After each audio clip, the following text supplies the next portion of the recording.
أعوذ بالله من الشيطان الرجيم. بسم الله الرحمن الرحيم.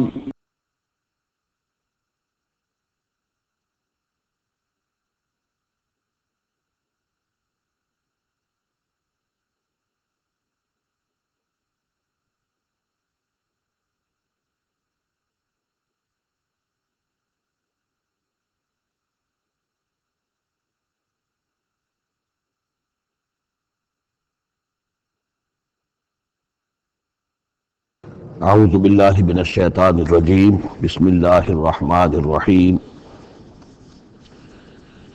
الم تروا ان اللہ سخر لکم ما فی السماوات وما فی الارض واسبغ علیکم نعمہ ظاہرۃ وباطنہ ومن الناس من یجادل فی اللہ بغیر علم ولا ہدی ولا کتاب منیر صدق اللہ العظیم۔ کیا تم نے دیکھا نہیں کہ اللہ تعالیٰ نے تمہارے لیے مسخر کر دیا ہے جو کچھ کے آسمانوں میں ہے اور جو کچھ کے زمین میں ہے؟ یعنی یہ کہ آسمان کے اندر سورج ہے، چاند ہے، یہ سب تمہاری ضرورتیں بہم پہنچانے میں لگے ہوئے ہیں۔ سورج کی تمازت ہے جس سے تمہاری فصلیں پکتی ہیں، اسی سے ہواؤں کا نظام چل رہا ہے، بارشوں کا برسنا، یہ سارا معلوم ہوتا ہے کہ تمہارے لیے یہ سب بستر بچھایا ہے اللہ نے اور ساری تمہاری ضرورتیں پوری کی۔ وَأَسْبَغَ عَلَيْكُمْ نِعَمَهُ، اور اس نے تم پر اپنی ساری نعمتیں مکمل کر دی ہیں، پوری کر دی ہیں۔ ظاہرۃ و باطنۃ، یہ نعمتیں ظاہری بھی ہیں، باطنی بھی ہیں، جو باہر سے نظر آتی ہیں، دکھتی ہیں، جن کو ہم استعمال کرتے ہیں۔ بہت سی نعمتیں ہوئی جن کا ہمیں احساس ہی نہیں ہے، ہمارے وجود کے اندر کیا کچھ اللہ تعالی نے مدیت کیا ہوا ہے اس کا ہمیں پوری طرح احساس بھی نہیں۔ وَمِنَ النَّاسِ مَن يُجَادِلُ فِي اللَّهِ بِغَيْرِ عِلْمٍ، یہ آیت آ چکی ہے سورہ حج میں۔ لوگوں میں سے کچھ ایسے بھی ہیں جو جھگڑتے ہیں اللہ کے معاملے میں یا اللہ کے بارے میں یا اللہ کے احکام کے بارے میں، اللہ کی آیات کے بارے میں، بغیر اس کے کہ بغیر علم کہ ان کے پاس کوئی علم ہو، ولا ہدن، نہ کوئی رہنمائی اور ہدایت ہے، ولا کتاب منیر، نہ روشن کتاب ہے۔ وَإِذَا قِيلَ لَهُمُ اتَّبِعُوا مَا أَنزَلَ اللَّهُ قَالُوا بَلْ نَتَّبِعُ مَا وَجَدْنَا عَلَيْهِ آبَاءَنَا، اور جب ان سے کہا جاتا ہے کہ پیروی کرو اس کی جو اللہ نے نازل فرمایا ہے، قرآن اتارا ہے، اس کی پیروی کرو۔ قالوا، وہ کہتے ہیں، بل نتبع ما وجدنا علیہ آباءنا، بلکہ ہم تو پیروی کریں گے اس کی کہ جس کو پر ہم نے پایا ہے اپنے آباء و اجداد کو۔ اور آج کل خاص طور پر یہ لوک ورثہ اور ہماری پرانی روایات، قومی روایات اور ہماری جو ہے علاقے کا ایک کلچر ہے، اس کلچر کو زندہ کیا جائے، کروڑ روپے جو ہے وہ صرف کیا جاتا ہے۔ اولو کان الشیطان یدعوہم الی عذاب السعیر، خاص شیطان ان کو پکار رہا اور بلا رہا ہو، یہ جو باتیں بنا رہے ہیں در حقیقت میں شیطان کی دعوت اور اس کی تبلیغ ہے در حقیقت جس کو انہوں نے قبول کیا ہے، وہ یدعوہم الی عذاب السعیر، اور وہ انہیں بلا رہا ہے اس جہنم کے عذاب کی طرف۔ وَمَن يُسْلِمْ وَجْهَهُ إِلَى اللَّهِ وَهُوَ مُحْسِنٌ، اور جس شخص نے اپنا چہرہ اللہ کے سامنے جھکا دیا، تابع فرمان کر دیا اپنے چہرے کو الی اللہ، اللہ کی یعنی وَهُوَ مُحْسِنٌ، اور وہ احسان کی روش اختیار کرے، فَقَدِ اسْتَمْسَكَ بِالْعُرْوَةِ الْوُثْقَىٰ، تو اس نے تو مضبوط تھام لیا ہے مضبوط کنڈے کو، اس کا ہاتھ پڑ گیا ہے۔ یہ سورہ بقرہ میں بھی یہ الفاظ آئے تھے آیت الکرسی کے فوراً بعد۔ فَمَن يَكْفُرْ بِالطَّاغُوتِ وَيُؤْمِن بِاللَّهِ فَقَدِ اسْتَمْسَكَ بِالْعُرْوَةِ الْوُثْقَىٰ وَإِلَى اللَّهِ عَاقِبَةُ الْأُمُورِ، اور تمام معاملات کا انجام آخر کار اللہ ہی کے ہاتھ میں ہے، اللہ ہی تک اس کو لوٹا دیا جائے گا۔ وَمَن كَفَرَ فَلَا يَحْزُنكَ كُفْرُهُ، اور اے نبی جو کفر کر رہا ہے تو آپ اس کے کفر اور کفر کے لیے جو وہ بھاگ دوڑ کر رہا ہے اس سے آپ پریشان نہ ہو، دلگیر نہ ہو۔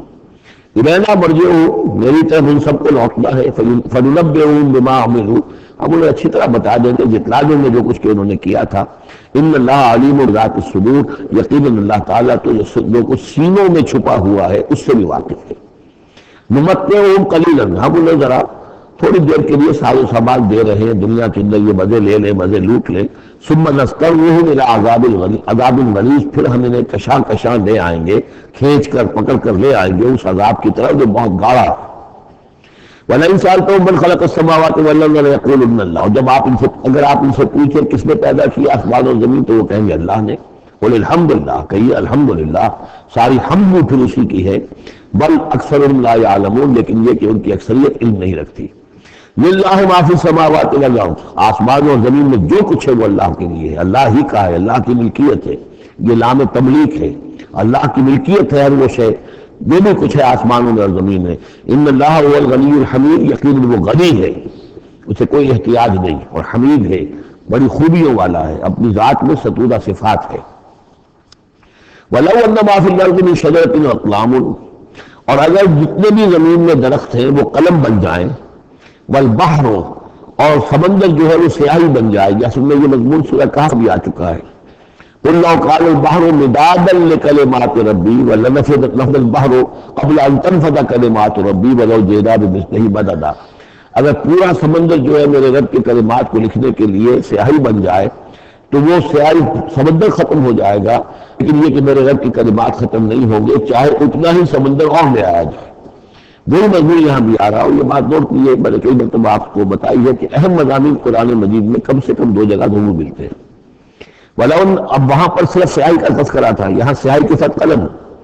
وَلَوْ أَنَّ مَا فِي الْأَرْضِ مِنْ شَجَرَةٍ أَقْلَامٌ، اگر جتنے بھی درخت زمین میں ہیں وہ سب کے سب قلم بن جائیں، وَالْبَحْرُ، اور سیاہی جو ہے یہاں پہ محظوظ سمجھیے مدادن، اور بحر جو ہے سمندر جو ہے وہ سیاہی کی شکل اختیار کر لے، یمدہ من بعدہ سبعۃ ابحر، اور اس سیاہی کو پھر مزید پھیلائے اور بڑھائے 7 سمندر اور اس کے اندر جو ہے ڈال دیے جائیں، ما نفدت کلمات اللہ، اللہ تعالیٰ کی کلمات ختم نہیں ہوں گے۔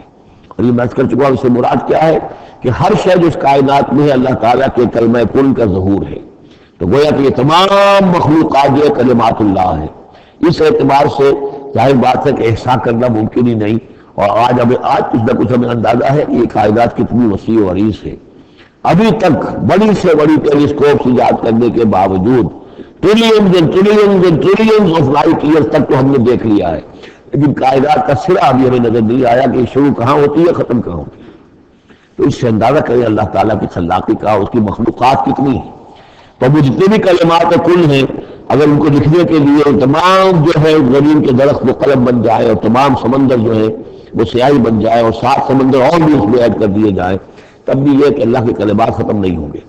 ان اللہ عزیز الحکیم، یقیناً اللہ تعالیٰ زبردست ہے، حکمت والا۔ اب ادھر تو اس میں تو اللہ تعالیٰ کی تخلیق کی وسعت اور عظمت کا تذکرہ ہو گیا۔ اب اس کا جو اس کے انتظام کا معاملہ، اس کی تدبیر جو ہے اس میں کس قدر یسر ہے، کتنی آسانی ہے، کتنی سہولت ہے اس کے لیے، یعنی اس کائنات کو جیسے کہ سورہ بقرہ میں آیت الکرسی میں بھی آیا تھا وَلَا يَئُودُهُ حِفْظُهُمَا، یہ آسمانوں اور زمین کی حفاظت اس پر کوئی بھاری نہیں ہے، مشکل نہیں ہے، اس کو جو ہے اس کے تھامنے میں، اس کے چلانے میں کوئی اس کے لیے یہ کام بوجھل نہیں ہے، وزنی نہیں ہے۔ وَلَا يَئُودُهُ حِفْظُهُمَا وَهُوَ الْعَلِيُّ الْعَظِيمُ، تو اسی کو یہاں فرمایا مَا خَلْقُكُمْ وَلَا بَعْثُكُمْ إِلَّا كَنَفْسٍ وَاحِدَةٍ، تم سب کو پیدا کرنا اور تم سب کو دوبارہ پیدا کر لینا اللہ تعالیٰ کے لیے ایسے جیسے ایک نفس کا پیدا کر دینا، اللہ کے لیے یہ اتنا یسیر ہے۔ ان اللہ سمیع بصیر، یقیناً اللہ تعالیٰ سمیع ہے اور بصیر ہے۔ تو گویا کہ ایک ہے اللہ کی تخلیق کی وسعت و عظمت، وہ تو کلمات الہی، اور ایک ہے اللہ تعالیٰ پر یہ کتنا ہلکا ہے، اہون علیہ، یہ اس کے لیے بہت آسان ہے، یسر اور سہولت اللہ تعالیٰ اس کے انتظام کو اور اس کو جو لے کر چل رہا ہے اس میں بھاری نہیں۔ علم تر ان اللہ یولج اللیل فی النہار، کیا تم دیکھتے نہیں کہ اللہ تعالیٰ رات کو پرو لاتا ہے دن میں، ویولج النہار فی اللیل، اور دن کو پرو لاتا ہے رات میں۔ اب یہ ایک تو اس کا مفہوم یہ ہو سکتا ہے کہ جیسے ایک ڈوری ہے اور اس ڈوری کے اندر اگر آپ نے دانے ڈالے ہوئے تسبیح میں، ایک سیاہ ہے ایک سفید، ایک سیاہ ایک سفید ہے، سیاہ کے بعد سفید، سفید کے بعد سیاہ، تو آتا چلا جائے گا۔ ایک یہ ہے کہ کبھی دن بڑھتا ہے اور رات گھٹتی ہے، گویا کہ دن جو ہے رات میں داخل ہو رہا ہے، کبھی رات بڑھنے لگتی ہے اور دن گھٹنے لگتا ہے، گویا کہ دن جو ہے وہ رات کو انکروچ کر رہا ہے، رات کے حصے کو گویا کہ اس نے قبضے میں لے لیا ہے۔ تو اس طریقے سے اللہ تعالیٰ پرو دیتا ہے رات کو دن میں، دن کو رات میں۔ وَسَخَّرَ الشَّمْسَ وَالْقَمَرَ، اور اس نے مسخر کر دیا ہے سورج کو اور چاند کو، كُلٌّ يَجْرِي إِلَىٰ أَجَلٍ مُّسَمًّى، یہ سب کے سب چل رہے ہیں ایک وقت معین تک کے لیے۔ وَأَنَّ اللَّهَ بِمَا تَعْمَلُونَ خَبِيرٌ، اور یقیناً اللہ تعالیٰ جو کچھ کہ تم کر رہے ہو اس سے باخبر ہے۔ ذَلِكَ بِأَنَّ اللَّهَ هُوَ الْحَقُّ، یہ اس لیے کہ اللہ حق ہے۔ وَأَنَّ مَا يَدْعُونَ مِن دُونِهِ الْبَاطِلُ، اور یہ کہ جس کو یہ پکار رہے ہیں اللہ کے سوا وہ سب باطل ہے، ان کی کوئی حقیقت ہی نہیں۔ باطل اس کو کہتے ہیں جو نظر تو آئے ہو نہ، کوئی حقیقت اس کی نہ ہو، جیسے شراب، پانی نظر آتا ہے لیکن پانی ہے نہیں۔ وَأَنَّ اللَّهَ هُوَ الْعَلِيُّ الْكَبِيرُ، اور یقیناً اللہ تعالیٰ ہی ہے سب سے بلند و بالا اور سب سے بڑا اور عظمت والا۔ أَلَمْ تَرَ أَنَّ الْفُلْكَ تَجْرِي فِي الْبَحْرِ بِنِعْمَتِ اللَّهِ لِيُرِيَكُم مِّنْ آيَاتِهِ، کیا تم دیکھتے نہیں کہ کشتیاں چلتی ہیں سمندر میں یا دریا میں اللہ کی نعمتوں کو لے کر؟ ظاہر بات ہے ٹرانسپورٹ جو ہوتی تھی پہلے بہت بڑی، وہ سمندروں میں کشتیوں سے، دریاؤں میں بھی، لِيُرِيَكُم مِّنْ آيَاتِهِ، تاکہ وہ تمہیں دکھائے اپنی آیات میں سے۔ ان فی ذلک لآیات لکل صبار شکور، یقیناً اس میں آیات ہیں، لیکن کس کے لیے؟ ان سب لوگوں کے لیے جو صبر کرنے والے ہیں، شکر کرنے والے۔ صبار یہ بھی مبالغے کا صیغہ ہے، فعال کے وزن پر بہت صبر کرنے والا، شکور فعول کے وزن پر ہے بہت زیادہ شکر کرنے والا۔ وَإِذَا غَشِيَهُم مَّوْجٌ كَالظُّلَلِ، اور جب یہ کبھی سمندر میں ہوتے ہیں اور ان کے اوپر ایک موج چڑھتی ہے اور ڈھانپ لیتی ہے انہیں جیسے کہ بادل ہو، ایسی موج آ رہی ہے کہ گویا کہ وہ تمہارے اوپر سے گزر جائے گی، دعوا اللہ مخلصین لہ الدین، تو وہ پکارنے لگتے ہیں اللہ کو اسی کے لیے اپنی اطاعت کو خالص کرتے ہوئے۔ فلما نجاہم الی البر، اور جب اللہ انہیں نجات دے کر لے آتا ہے خشکی پر، فمنہم مقتصد، تو ان میں سے کچھ وہ لوگ ہیں کہ جو بیچ کی چال پر چلتے ہیں، یعنی یہ کہ اکثر و بیشتر جو ہیں وہ پھر شرک کی راہ اختیار کر لیتے ہیں۔ وما یجحد بآیاتنا الا کل ختار کفور، اور ہماری آیات کا انکار نہیں کرتے مگر وہی جو قول کے جھوٹے ہیں اور ناشکر ہیں۔ یا ایھا الناس اتقوا ربکم واخشوا یوما، اے لوگوں اپنے رب کا تقوی اختیار کرو اور ڈرو اس دن سے، لا یجزی والد عن ولدہ، جس دن کوئی والد اپنے بیٹے سے کسی شے کو دور نہیں کر سکے گا، بچا نہیں سکے گا کسی بھی چیز سے، ولا مولود هو جاز عن والدہ شیئا، اور نہ ہی بیٹا جو ہے وہ اپنے باپ سے کوئی شے دور کر سکے گا، کوئی کسی کے کام نہیں آئے گا، نہ باپ بیٹے کے نہ بیٹا باپ کے، تو باقی سارے رشتے جو ہیں وہ اس کے بعد ساتویں ہیں۔ ان وعد اللہ حق، یہاں وہ آیت کی یاد آ گئی ہوگی آپ کو، یا بنی اسرائیل اذکروا نعمتی التی انعمت علیکم انی فضلتکم علی العالمین واتقوا یوما لا تجزی نفس عن نفس شیئا ولا یقبل منها شفاعۃ ولا یؤخذ منها عدل ولا هم ينصرون۔ یا ایھا الناس اتقوا ربکم واخشوا یوما لا یجزی والد عن ولدہ ولا مولود هو جاز عن والدہ شیئا ان وعد اللہ حق، اللہ کا وعدہ سچا ہے، شدنی ہے، اٹل ہے، ہو کر رہے گا، قیامت آ کر رہے گی، جزا و سزا ہو کر رہے گی۔ فلا تغرنکم الحیات الدنیا، تو دیکھو تمہیں نہ دھوکے میں ڈال دے یہ دنیا کی زندگی، تم اسی کے اوپر ریجھ جاؤ، اسی میں مگن ہو جاؤ، اسی میں گم ہو جاؤ، تو گویا کہ یہ تمہارے لیے تو دھوکے کی ٹٹی بن گئی کہ اصل زندگی سے تمہیں جو ہے ذہناً جو ہے اس نے غافل کر دیا۔ ولا یغرنکم باللہ الغرور، اور دیکھنا وہ دھوکے باز تمہیں اللہ تعالیٰ کی شان غفاری کے حوالے سے دھوکہ نہ دے۔ یہ شیطان آ کر یہ بھی کہتا ہے کہ اللہ تو بڑا غفار ہے، تم نے کیا کیا، کچھ چھوٹے سے گناہ تھوڑے سے کیے، اللہ کی مغفرت تو بہت وسیع ہے، خامخواہ کاہے کو گھبراتے ہو، کاہے کو توبہ کرتے ہو۔ تو یہ جو ہے اللہ کی رحیمی، اللہ کی شان غفاری کا حوالے سے دھوکے میں دینا انسان کو۔ ولا یغرنکم باللہ الغرور ان اللہ عندہ علم الساعہ، اللہ ہی ہے کہ جس کے پاس ہے قیامت کا علم کہ قیامت کب آئے گی۔ ساعہ اور قیامہ اس کے فرق کو ذہن میں رکھیے۔ گھڑی وہ معین گھڑی جبکہ زلزلہ ہوگا اور یہ اجرام سماویہ جو ہیں وہ ایک دوسرے سے ٹکرائیں گے اور پہاڑ جو ہے روئی کی گالوں، یہ ساعہ ہے جس میں کہ ہلاکت ہوگی دنیا کی آخری۔ اور پھر باس بادل موت کے بعد جو دن آنا ہے وہ قیامہ ہے۔ قیام کہتے کھڑے ہونے کو، اس دن کھڑے ہوں گے لوگ اور حاضر ہوں گے اپنے رب کے حضور میں۔ تو عام طور پر ہم قیامت کا لفظ جب بولتے ہیں تو ساعت کی جگہ پر بولتے ہیں۔ قرآن کی جو پرٹیکولر اپنی ٹرمینالوجی ہے اس میں یہ ساعہ ہے، وہ گھڑی جس میں ہلچل ہوگی اور یہ جو بھی کچھ ہونا ہے جس کا جو نقشہ کھینچا گیا، القاریہ والقاریہ وما ادراک ما القاریہ، یہ ہے الساعہ۔ لیکن پھر جب باس بعد الموت کے بعد جب کھڑے ہونا ہے قبروں سے نکل کر اللہ کے حضور میں، تو یہ ہوگا قیامہ، کھڑے ہونے کا دن۔ ان اللہ عندہ علم الساعہ، وہ ساعت کب آگی اس کا علم صرف اللہ کے پاس ہے۔ وَيُنَزِّلُ الْغَيْثَ، وہی بارش برساتا ہے۔ وَيَعْلَمُ مَا فِي الْأَرْحَامِ، وہ جانتا ہے جو کچھ کے رحموں میں ہے، ماں کے پیٹ میں کیا ہے وہ جانتا ہے۔ وَمَا تَدْرِي نَفْسٌ، اور کوئی جان نہیں جانتی ماذا تَكْسِبُ غَدًا، کہ کل وہ کیا کمائی کرے گی۔ وَمَا تَدْرِي نَفْسٌ، اور کوئی جان نہیں جانتی بِأَيِّ أَرْضٍ تَمُوتُ، کہ کس زمین میں اس کی موت واقع ہوگی۔ ایک شخص ہے اپنے ملک سے صرف چند دن کے لیے کہیں باہر گیا، وہی انتقال ہو گیا، اسے کبھی گمان بھی نہیں ہو سکتا تھا۔ سال ہر سال سے کہیں مقیم ہے، وہاں موت نہیں آئی، اور کہیں گیا ہے اور وہاں موت آ گئی۔ تو کوئی نہیں جانتا کس زمین میں اس کی موت واقع ہوگی. ان اللہ علیم خبیر، یقیناً اللہ تعالیٰ علیم اور خبیر ہے. یہ جو 5 چیزیں یہاں گنوائی گئی ہیں، اس میں آج کا بڑا اشکال ہے، اور لوگ کہتے ہیں کہ یہ آپ پتہ چل جاتا ہے کہ ماں کے رحم میں جو ہے، ماں کے پیٹ میں بیٹا ہے یا بیٹی ہے. اس کے 2 اعتبار سے اس کو سمجھ لیجئے. اس آیت میں 5 چیزوں کا ذکر ہے. پہلی چیز میں حصر کا اسلوب ہے کہ یہ چیز صرف اللہ کو معلوم ہے، اگرچہ یہاں یہ نہیں لکھا ہوا ہے کہ اللہ کے سوا کوئی نہیں جانتا، پھر بھی چونکہ حصر کا اسلوب ہے. ان اللہ عنده علم الساعہ، یقیناً اللہ ہی ہے جس کے پاس ہے قیامت کا علم، ساعت کا علم. اس میں بھی گویا کہ نفی ہو گئی کہ کوئی اور نہیں جانتا. 2 آخری چیزوں میں بھی نفی ہے، وما تدری نفس ماذا تکسب غدا، کوئی نہیں جانتا کہ کل وہ کیا کمائے گا. اس میں بھی کیٹیگوریکل نفی ہے اس کی. وما تدری نفس بأی ارض تموت، یہ بھی پھر کیٹیگوریکل نفی ہے کہ نہیں کوئی جانتا، کوئی جان نہیں جانتی کہ کہاں اس کی موت واقع ہوگی. لیکن 2 چیزیں جو ہے وہ کیٹیگوریکل ڈینائل نہیں ہے. وَيُنَزِّلُ الْغَيْثَ، اللہ بارش برساتا ہے. یہ کہاں لکھا؟ نہ یہاں اس حصر کا اسلوب ہے، نہ یہ لکھا ہے کہ یہ کام جو ہے صرف اللہ کرتا ہے. اسی طرح یعلم ما فی الارحام، اللہ جانتا ہے جو کچھ کے رحموں میں ہے. اب یہ نہیں لکھا کہ کوئی اور نہیں جانتا. اس اعتبار سے قرآن مجید کے الفاظ جو ہیں ان کے اوپر تو اعتراض وارد ہو ہی نہیں سکتا. البتہ اعتراض اگر کچھ وارد ہوتا تو ایک حدیث پر ہوتا ہے.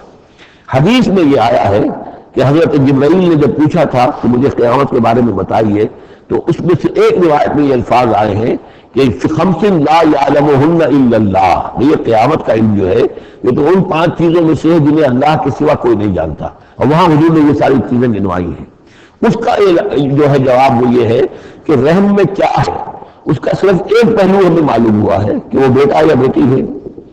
باقی جو کچھ ہے اس کے نہ معلوم کتنے پہلو ہیں، کتنا ذہین ہے، کس قدر فطین ہے، اس کے اندر کیا اوصاف ہے، اس میں کیا صلاحیتیں ہیں، شقی ہے یا سعید ہے، نیکوکار ہوگا بدکار ہوگا، کیا پتہ ہے، یا ہوگا یا ہوگی. تو اس سے یہ کہ اس کی جو حدیث کا بھی معاملہ ہے اس کی بھی جو ہے اس کی توجیہ موجود ہے، اس پہ کسی گھبرانے کی ضرورت نہیں ہے. ان اللہ علیم الخبیر، یقیناً اللہ تعالیٰ علیم اور خبیر ہے. سورۃ السجدہ، اب یہ سورہ مبارکہ آئی ہے، یہ 3 رکوعوں پر مشتمل ہے، اور اس میں بڑا ردم بہت تیز ہے. اور یہ ذہن میں رکھیے گا کہ یہ حضور کی بہت محبوب صورتوں میں سے ایک صورت ہے، اس لیے کہ آپ کا یہ رواج، آپ کا یہ معمول تھا کہ آپ جمعے کے روز صبح فجر کی پہلی رکعت میں اس سورہ سجدہ کی تلاوت فرمایا کرتے تھے. تو جن صورتوں کے ساتھ حضور کو خاص طور پر کوئی تعلق خاطر تھا اضافی طور پر، تو اس کا ہمیں اسی سے اندازہ ہوتا ہے کہ بعض میں آپ جو زیادہ پڑھتے تھے تو فجر کی نماز جمعے کے دن اس میں بالعموم آپ کا یہ معمول تھا کہ سورہ سجدہ جو ہے پوری 3 رکوع پوری جو ہے وہ پہلی رکعت میں پڑھتے تھے، اور دوسری رکعت کے اندر سورۃ الدہر. یا پھر یہ کہ کبھی کبھی ایسا ہوتا تھا کہ پہلی سورت میں سورہ جمعہ اور دوسری میں سورہ منافقون، وہ 2 رکوعوں کی صورتیں ہیں، لیکن یہ جو ہے یہ صورت کافی طویل ہے. الف لام میم تنزیل الکتاب لا ریب فیہ من رب العالمین، اس کتاب کا اتارا جانا ہے کہ جس میں کوئی شک نہیں، کوئی فریب نہیں، رب العالمین کی طرف سے ہے. ہم یقول الافتراء، کیا یہ کہتے ہیں کہ یہ محمد نے خود گھڑ لی ہے صلی اللہ علیہ وسلم، خود لکھ لی ہے؟ بل هو الحق من ربک، نہیں، یہ الحق ہے تیرے رب کی طرف سے. لتنذر قوما ما اتاهم من نذیر، تاکہ خبردار کر دیں آپ اے نبی اس قوم کو کہ جس کے پاس کوئی نبی پہلے نہیں آیا، کوئی خبردار کرنے والا نہیں آیا. حضرت اسماعیل سے کر اور حضرت محمد تک بڑے طویل عرصے تک کوئی نبی اس نسل میں نہیں آیا، اس قوم میں نہیں آیا. لعلہم یہتدون، آپ خبردار کریں انہیں شاید تاکہ وہ ہدایت پائیں، شاید کہ وہ ہدایت پائیں، تاکہ وہ ہدایت پائیں. اللہ الذی خلق السماوات والارض وما بینہما فی 6 ایام، اللہ وہ ہے کہ جس نے پیدا کیا آسمانوں کو اور زمین کو اور جو کچھ ان دونوں کے مابین ہے 6 دنوں میں. ثم استوى علی العرش، پھر وہ متمکن ہو گیا تخت حکومت پر، تخت پر. ما لکم من دونہ من ولی، نہیں ہے تمہارے لیے اس کے مقابلے میں من ولی ولا شفیع، یہاں دین کا لفظ ہے مقابلے میں، اس کے خلاف، یعنی جب کہ وہ پکڑے تمہیں تمہیں سزا دینا چاہے تو اس کے اس فیصلے کے کوئی آڑے نہیں آ سکتا، نہ کوئی ولی اور نہ کوئی شفیع. افلا تتذکرون، تو کیا تم تذکر نہیں کرتے، سمجھتے نہیں ہو، عقل سے کام نہیں لیتے. یدبر الامر من السماء الى الارض، وہ تدبیر کرتا ہے امر کی آسمان سے زمین کی طرف. ظاہر بات ہے کہ اللہ تعالیٰ کے جو فیصلے ہوتے ہیں اور اس میں ایک تو ہے 1000 سال کا ایک نقشہ ہے جو اللہ بناتا ہے، پلاننگ ہے، جو اللہ کا ایک دن ہے. لیکن یہ کہ ہمارے حساب سے جو 1 سال ہے اس کے لیے بھی جو لیلۃ القدر آتی ہے وہ در حقیقت وہ اس سال کا بجٹ سیشن ہے کہ اس 100,000 سال میں سے اس سال کے اندر کیا کیا ہونا ہے. تو اس طریقے سے اللہ تعالیٰ کا جو عالمی حکومت کا نظام ہے اس میں اس طریقے کی پلاننگ ہے. یدبر الامر من السماء الی الارض، وہ تدبیر کرتا ہے اپنے امر کی آسمان سے زمین کی طرف. فرشتے اترتے ہیں احکام کو لے کر کہ اب یہ کام یہاں پر ہونے ہیں، یہ امپلیمنٹیشن ہونی ہے. ثم یعرج الیہ، پھر وہ چڑھتا ہے اس کی جانب. جب یہ کام ہو گئے تو رپورٹیں جو ہے وہ اللہ تعالیٰ کی جناب میں پھر پیش ہونے کے لیے جا رہی ہیں. فی یوم، اور یہ سارا معاملہ ہے ایک دن میں. مقدارہ الف سنۃ مما تعدون، جس کی مقدار ہے تمہارے حساب سے جو تم گنتی کرتے ہو تو 1000 برس. اب یہ سورہ حج میں بھی یہ آیت آ چکی ہے، ان یوما عند ربک کالف سنۃ مما تعدون.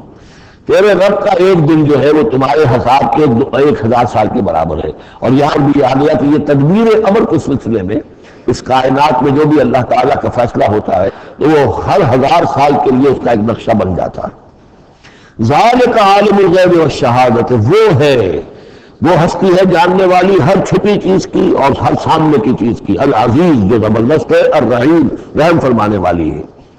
الذی احسن کل شیء، جس نے کہ جو شے بنائی، کل شیء خلقہ، جو شے بھی اس نے بنائی بہت خوبصورت بنائی، بہت عمدہ بنائی. اس کی خلقت میں کوئی نقص تم نہیں دکھا سکتے، کہیں کوئی کوتاہی نہیں دکھا سکتے. وبدأ خلق الانسان من طین، اور انسان کی تخلیق کا آغاز کیا گارے سے. یہ تخلیق کا آغاز تو گارے سے ہوا، یا تو یہ کہ وہ آدم کی تخلیق جو ہے وہ جن مراحل سے ہو کر گزری ہے تو ہم کئی دفعہ دیکھ چکے ہیں، یا جیسے کہ میں نے سورہ مومنون کے شروع میں عرض کیا کہ خود ہر انسان کی بھی تخلیق ہو رہی ہے. اس کا بھی اصل تو ہے کہ باپ کے جسم میں جو نطفہ بن رہا ہے تو وہ بھی تو ظاہر بات ہے کہ زمینی جو غذا ہے اور وہ مٹی کی کشید جو ہے وہی چیزیں ہے کہ جس کے ذریعے سے وہ اس کا نطفہ بنتا ہے.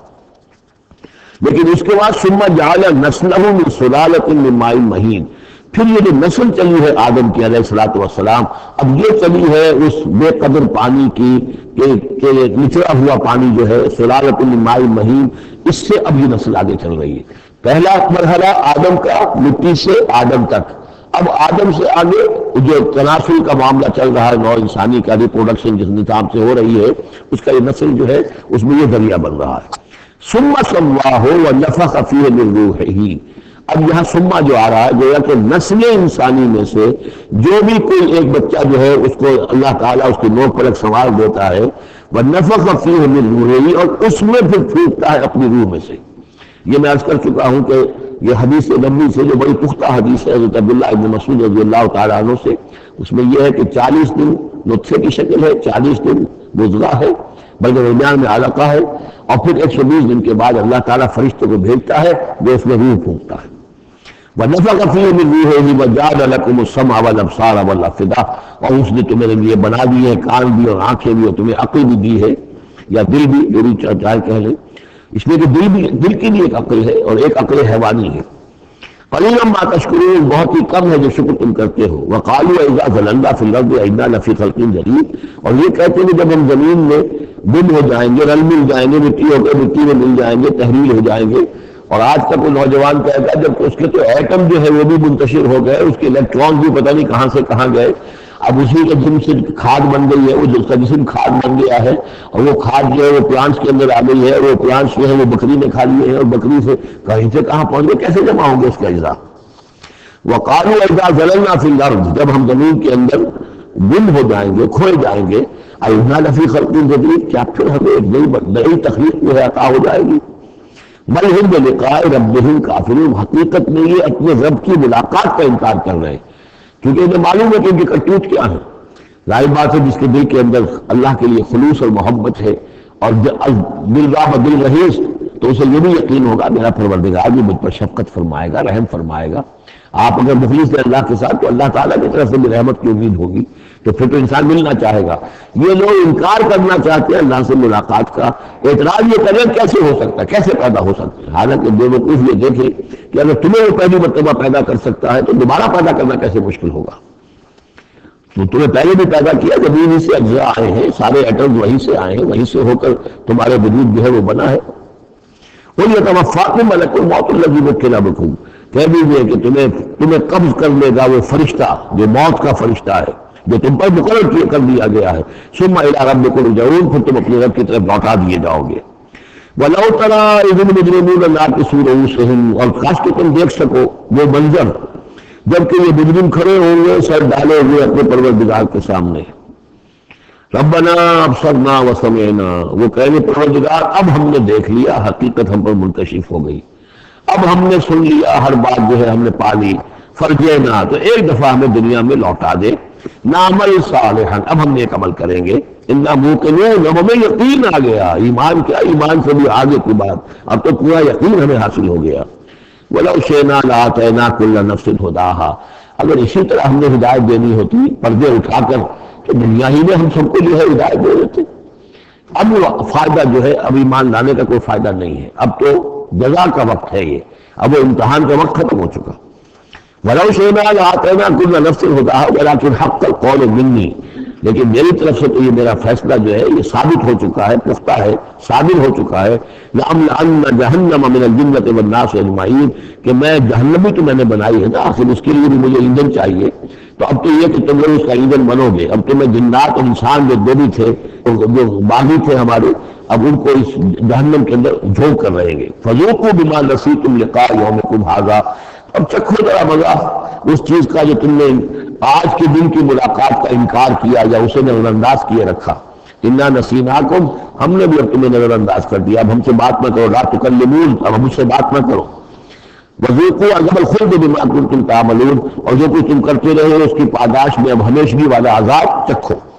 انما یؤمن بآیاتنا الذین اذا ذکروا بها، میری ایمان رکھنے والے تو ہماری آیات تو وہ لوگ ہیں کہ جب انہیں ہماری آیات کے ذریعے سے تذکیر کی جاتی ہے، نصیحت کی جاتی ہے، انہیں سنائی جاتی ہے، خروا سجدا، وہ سجدے میں گر پڑتے ہیں، وسبحوا بحمد ربہم، اور وہ اپنے پروردگار کی حمد کے ساتھ تسبیح کرتے ہیں، وہم لا یستکبرون، اور وہ گھمنڈ نہیں کرتے، تکبر نہیں کرتے۔ یہ آیت سجدہ ہے۔ تتجافی جنوبہم عن المضاجع، رات کے اوقات میں ان کے پہلو بستروں سے دور رہتے ہیں، علیحدہ رہتے ہیں، رات کو یبیتون لربہم سجدا وقیاما، ایک تو وہ شخص ہے جو ساری رات پاس ہوتا رہتا ہے، اور ایک وہ کہ جو وقفے سے اٹھتا ہے، اللہ کو یاد کرتا ہے، کبھی کھڑا ہے کبھی سجدہ کر رہا ہے، تو ان کے پہلو جو ہے وہ ان کے بستروں سے علیحدہ رہتے ہیں۔ یدعون ربہم خوفا وطمعا، اپنے رب کو پکارتے رہتے ہیں، دعا کرتے رہتے ہیں اپنے رب سے، خوف کے ساتھ بھی اور طمع کے ساتھ بھی، انہیں امید بھی ہوتی ہے، لالچ بھی ہوتا ہے کہ اللہ تعالیٰ رحم فرمائے، مغفرت فرمائے، لیکن ڈر بھی رہتا ہے کہ کہیں ہماری پکڑ نہ ہو جائے۔ وَمِمَّا رَزَقْنَاهُمْ يُنْفِقُونَ، اور جو کچھ ہم نے انہیں دیا ہے اس میں سے پھر وہ خرچ کرتے ہیں ہماری رضاجوئی کے لیے۔ فَلَا تَعْلَمُ نَفْسٌ مَّا أُخْفِيَ لَهُم مِّن قُرَّةِ أَعْيُنٍ، تو کسی جان کو نہیں معلوم، کسی انسان کو نہیں معلوم کیا کچھ چھپایا گیا ہے ان کے لیے ان کی آنکھوں کی ٹھنڈک کے واسطے، یعنی جنت میں ہم نے کیا کچھ چھپایا ہوا ان کے لیے کوئی نہیں جانتا۔ فَلَا تَعْلَمُ نَفْسٌ، کوئی نہیں جانتا۔ اسی مضمون کو اصل میں حضور نے ادا کیا ہے کہ مَا لَا عَيْنٌ رَأَتْ وَلَا أُذُنٌ سَمِعَتْ وَمَا خَطَرَ عَلَىٰ قَلْبِ بَشَرٍ، باقی جو چیزیں بیان کی گئی ہیں ان کی بھی اصل حقیقت تو وہاں کھلے گی، لیکن پھر بھی یہ تو ابتدائی نزول ہے، پہلی مہمان نوازی ان چیزوں سے ہے جن کا کہ قرآن مجید میں ذکر ہے، جن کو کہ ہم سمجھ سکتے ہیں۔ اصل نعمت جنت کی ہے وہ تو یہ فلا تعلم نفس، کوئی نہیں جانتا کیا کچھ چھپایا گیا ان کے لیے، اللہ تعالیٰ نے کیا کچھ تیار کر کے رکھا ہوا ہے ان کی آنکھوں کی ٹھنڈک کا سامان۔ جزاء بما كانوا يعملون، وہ بدلہ ہوگا ان کے اعمال کا۔ افمن کان مومنا کمن کان فاسقا، تو بڑا ایک شخص کہ جو مومن ہے کیا وہ ایسا ہو جائے گا جیسے فاسق ہو؟ کیا ان کا انجام برابر ہوگا؟ لا یستوون، نہیں وہ برابر نہیں ہو سکتے۔ اما الذین آمنوا وعملوا الصالحات، یقیناً وہ لوگ جو ایمان لائے اور جنہوں نے نیک عمل کیے، فلہم جنات المأویٰ، ان کے لیے تو وہ باغات ہیں جہاں ان کو ٹھکانہ دیا جائے گا۔ نزلا بما كانوا يعملون، اور یہ ہوگی ان کی ابتدائی مہمان نوازی۔ نزول عربی میں کہتے ہیں مہمان جیسے آئے، نزیل اترا ہے وہ اپنی سواری سے، گھوڑے پہ آیا ہے، اونٹ پر آیا ہے، آپ کے دروازے کے سامنے آ کر وہ اترا ہے، اونٹ کو بٹھایا ہے اس سے اترا ہے، یا آج کار سے اتر رہا ہے، تو اب یہ نزیل ہے اس وقت۔ اس نزیل کے لیے نزول فوری طور پر، موسم کے اعتبار سے ٹھنڈا ہے یا گرم ہے، آپ فوری طور پر لاتے ہیں، یہ نزول ہے۔ پھر وہ اب آپ کے پاس ٹھہر گیا ہے، آپ نے اس کے لیے کمرے کا بندوبست کیا ہے، وہ وہاں پر اس نے استراحت کی ہے، اب آپ نے اہتمام کے ساتھ اس کے لیے کھانا تیار کروایا، یہ ضیافت، ضیف اب بنا ہے وہ، تو جیسے آیا ہے وہ نزول ہے، اور جب گھر میں آپ کو ٹھہر گیا تو اب ضیف ہے، وہ پھر ضیافت ہوگی۔ تو وہ چیزیں جو ہے مالا عین رات ولا اذن سمعت وما خطر علی قلب بشر، یہ اصل میں ضیافت خداوندی ہے، اور یہ نزول ہے جس کا ذکر قرآن مجید میں اس تفصیل سے آیا ہے۔ وَأَمَّا الَّذِينَ فَسَقُوا فَمَأْوَاهُمُ النَّارُ، اور جو لوگ سرکش تھے اور جنہوں نے نافرمانی کی تھی ان کا ٹھکانہ آگ ہے۔ كُلَّمَا أَرَادُوا أَن يَخْرُجُوا مِنْهَا، جب بھی وہ چاہیں گے کہ وہاں سے نکل بھاگیں، أُعِيدُوا فِيهَا، پھر انہیں اسی میں لوٹا دیا جائے گا۔ وَقِيلَ لَهُمْ ذُوقُوا عَذَابَ النَّارِ الَّذِي كُنتُمْ بِهِ تُكَذِّبُونَ، اور ان سے کہا جائے گا چکھو اب مزہ اس عذاب کا، آگ کے عذاب کا جس کو تم جھٹلاتے رہے تھے۔ وَلَنُذِيقَنَّهُم مِّنَ الْعَذَابِ الْأَدْنَىٰ دُونَ الْعَذَابِ الْأَكْبَرِ لَعَلَّهُمْ يَرْجِعُونَ۔ یہ ہے آیت نمبر 21 اس سورہ مبارکہ کی، اور آیت نمبر 41 تھی سورہ الروم کی۔ ظہر الفساد فی البر والبحر بما کسبت ایدی الناس لیذیقہم بعض الذی عملوا لعلہم یرجعون، ہم لوگوں کے کرتوتوں کے کچھ اعمال کی سزا دنیا میں دے دیتے ہیں، شاید کہ جاگ جائیں، ہوش میں آ جائیں اور یہ لوٹ آئیں، پلٹ آئیں، توبہ کریں۔ یہاں فرمایا ہم لازماً انہیں چکھائیں گے مزہ چھوٹے عذاب کا، ادنا، عذاب الادنا، دون العذاب الاکبر، اس بڑے عذاب سے پہلے بھلے، لعلہم یرجعون، شاید کہ یہ جاگ جائیں، شاید کہ ہوش میں آ جائیں، شاید کہ لوٹ جائیں، شاید کہ توبہ کریں۔ یہ بات جو ہے آ چکی ہے کہ رسول جب بھی بھیجے جاتے تھے تو اللہ تعالیٰ کی طرف سے اس قسم کی تنبیہات کا سلسلہ آتا تھا تاکہ لوگ بیدار ہوں۔ وَمَنْ أَظْلَمُ مِمَّنْ ذُكِّرَ بِآيَاتِ رَبِّهِ ثُمَّ أَعْرَضَ عَنْهَا، اس سے بڑھ کر ظالم کون ہوگا جس کو نصیحت کی گئی اب اس کے رب کی آیات کے حوالے سے پھر بھی اس نے اعراض کیا۔ یعنی یہ تو نصیحت کوئی کر رہا ہے، وہ اپنا جو فلسفہ بگاڑ رہا ہے یا کوئی اپنی عقل لڑا رہا ہے، اپنی منطق لڑا رہا ہے، اس لیے کہ اللہ کی آیات کے ذریعے سے تذکیر کر رہا ہے، پھر اس سے اعراض کرے۔ ثم أعرض عنها إنا من المجرمين منتقمون، ایسے مجرموں سے تو ہم انتقام لے کر رہیں گے۔ وَلَقَدْ آتَيْنَا مُوسَى الْكِتَابَ فَلَا تَكُنْ فِي مِرْيَةٍ مِّن لِقَائِهِ، اور ہم نے موسیٰ کو کتاب دی تھی، اور یہ جملہ متعلقہ بیچ میں آیا ہے کہ اے نبی آپ بالکل شک میں نہ رہیے اس کی ملنے سے یا اس کی ملاقات کے۔ اس کا ایک ترجمہ یہ کیا گیا ہے کہ شب معراج میں حضرت موسیٰ سے بھی حضور کی ملاقات ہوئی تھی، تو اس کی طرف اشارہ ہے کہ آپ کی جو ملاقات ہوئی تھی وہ موسیٰ ہی سے ہوئی تھی، اس میں کوئی شک نہ کیجیے۔ لیکن زیادہ جو قرین قیاس ہے، جو سیاق و سباق کے ساتھ مناسبت رکھتا ہے وہ یہ ہے، تو اے نبی آپ بالکل کوئی شک نہ رکھیں اس بات میں کہ جو کتاب موسیٰ کو دی گئی تھی وہ واقعتاً اللہ کی طرف سے تھی، کتاب کا ملنا اللہ کی طرف سے تھا، اور اس قرآن کا ملنا جو آپ کو ملی ہے یہ بھی اللہ کی طرف سے ہے۔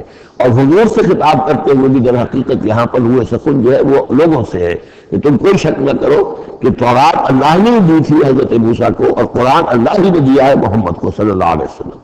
وَجَعَلْنَاهُ هُدًى لِبَنِي إِسْرَائِيلَ، اور اس کو ہم نے ٹھہرایا تھا، بنا دیا تھا ہدایت، رہنمائی بنی اسرائیل کے لیے۔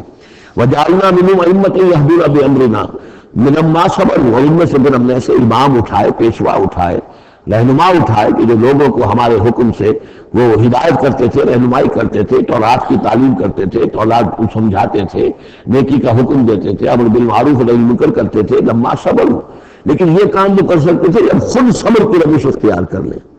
اگر آدمی اپنی تمام توانائیاں اور قوتیں زیادہ سے زیادہ عیش، زیادہ سے زیادہ دولت جمع کرنے پر کرے گا تو وقت کہاں سے لائے گا ان کاموں کے لیے؟ اور اس کام کے لیے تو ظاہر بات ہے آپ کو بدی پر کسی کو روکنا ہے، ٹوکنا ہے، نہیں منکر کرنا ہے تو صبر بھی کرنا پڑے گا، کوئی مصیبت بھی آئے گی، کوئی تکلیف بھی آئے گی، کوئی آپ کو ستائے گا بھی، گالیاں دے گا، اور اگر حکومت کے خلاف آپ نے کوئی بات کہی ہے تو حکومت آپ کو سزا دے گی، لہذا صبر کے بغیر یہ کام نہیں ہوتے۔ وَجَعَلْنَا مِنْهُمْ أَئِمَّةً يَهْدُونَ بِأَمْرِنَا، اب ہر شخص کے ہم میں سے یہ خواہش پیدا ہونی چاہیے کہ اللہ تعالیٰ ہمیں بھی، اگر بنی اسرائیل میں سے اللہ تعالیٰ نے بہت سے لوگ ایسے اٹھا دیے جن کی یہ تعریف کی جا رہی ہے، جعلنا منہم ائمۃ یہدون بامرنا لما صبروا، اللہ تعالیٰ ہمیں توفیق دے کہ ہم بھی سنت مسلمہ میں اسی کام کے کرنے والے بن جائیں، تاکہ لوگوں کو خیر کی طرف بلائیں، حق کی طرف دعوت دیں، لیکن اس کے لیے اپنے لیے صبر اختیار کرنا ضروری ہے۔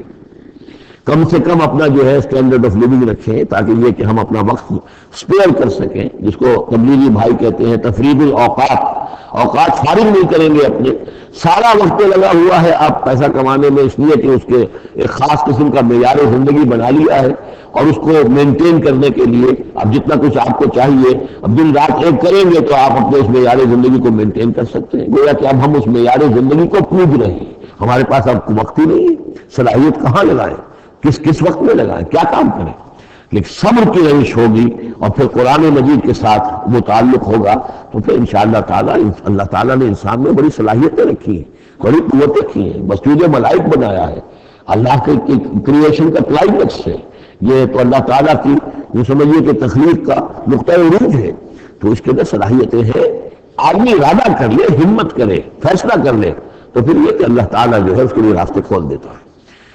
وَجَعَلْنَا مِنْهُمْ أَئِمَّةً يَهْدُونَ بِأَمْرِنَا لَمَّا صَبَرُوا وَكَانُوا بِآيَاتِنَا يُوقِنُونَ، ایک تو یہ کہ صبر کرے اور ہماری آیات کے اوپر پورا یقین ہو۔ إِنَّ رَبَّكَ هُوَ يَفْصِلُ بَيْنَهُمْ يَوْمَ الْقِيَامَةِ فِيمَا كَانُوا فِيهِ يَخْتَلِفُونَ، یقیناً آپ کا رب فیصلہ کرے گا ان کے مابین قیامت کے دن ان تمام چیزوں میں جن میں یہ اختلاف کر رہے تھے۔ أَوَلَمْ يَهْدِ لَهُمْ كَمَا أَهْلَكْنَا مِنْ قَبْلِهِمْ مِنَ الْقُرُونِ يَمْشُونَ فِي مَسَاكِنِهِمْ، کیا ان کے لیے یہ بات کافی نہیں ہوئی ان کی رہنمائی کے لیے، ان کو سبق دکھانے کے لیے کہ ان سے پہلے ہم نے کتنی ہی بستیوں کو اور کتنی ہی نسلوں کو جو ہے ہلاک کیا ہے، کہ وہ جو پھرتے تھے اپنی مساکن میں، اپنے شہروں میں، اور ایک مفہوم یہ کہ جن میں اب یہ پھر رہے ہیں، یہ جاتے ہیں اور سمود کی بستیوں کے پاس سے گزرتے ہیں۔ خبر آئی ہے کہ کوئی برطانوی سیاست جو ہے وہ محققین انہوں نے وہ ڈیڈ سی میں اس کے ساحل کے ساتھ ہی اور پانی کے نیچے وہ آثار موجود ہیں اس شہر کے کہ جس کی طرف حضرت لوط علیہ السلام کو بھیجا گیا تھا۔ تو خبر میں یہ ہے کہ قرآن اور تورات کی جو بات ہے اس کی تصدیق ہو گئی ہے، لیکن وہ بستی میرا گمان یہی تھا کہ وہ جو ہے اصل میں سمندر کے اندر آ چکی ہے، اور شاید اسی لیے ڈیڈ سی اس کا نام ہو کہ پورے شہر جو ہے بڑے ہوئے وہ اس کے اندر دھس گئے ہیں، اور گویا کہ سب کے سب اسی کے اندر جو ہے ان کی قبر بن گئی ہے، وہ پانی کی قبر کے اندر وہ دفن ہوئے ہیں۔ بہرحال یہ تمام چیزیں جو ہے جو تم پھرتے ہو، آتے ہو، جاتے ہو، انہی لوگوں کے مساکن کے اندر تم پھر رہے ہو۔ ان فی ذلک لآیات فلا یسمعون، اس میں یقین نشانیاں ہیں تو کیا تم عقل سے کام نہیں لیتے، سنتے نہیں ہو؟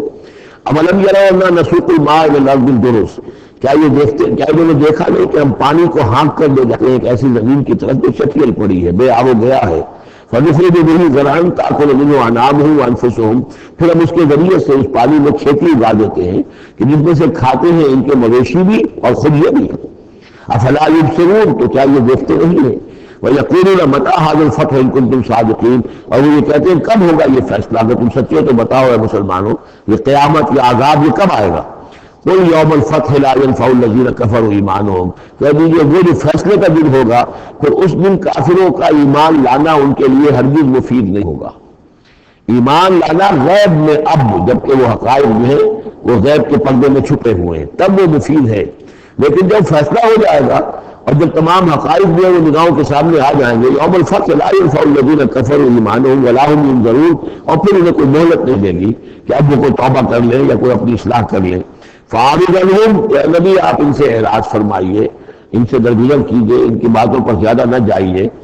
منتظر انہم منتظرون، آپ بھی انتظار کیجیے اور یہ بھی انتظار کر رہے ہیں۔ اب اس کے بعد آ گئی ہے سورہ احزاب، 8 سورتیں مکی اب ختم ہو گئی، سورۃ الفرقان، سورۃ الشعراء، سورۃ النمل، سورۃ القصص، پھر سورۃ العنکبوت، سورۃ الروم، سورۃ لقمان اور سورۃ السجدہ۔ اب یہ سورت ہے واحد، اور یہ نوٹ کر لیجیے اچھی طرح، اس کا جوڑا ہے سورہ نور کے جو ہم پڑھ چکے ہیں۔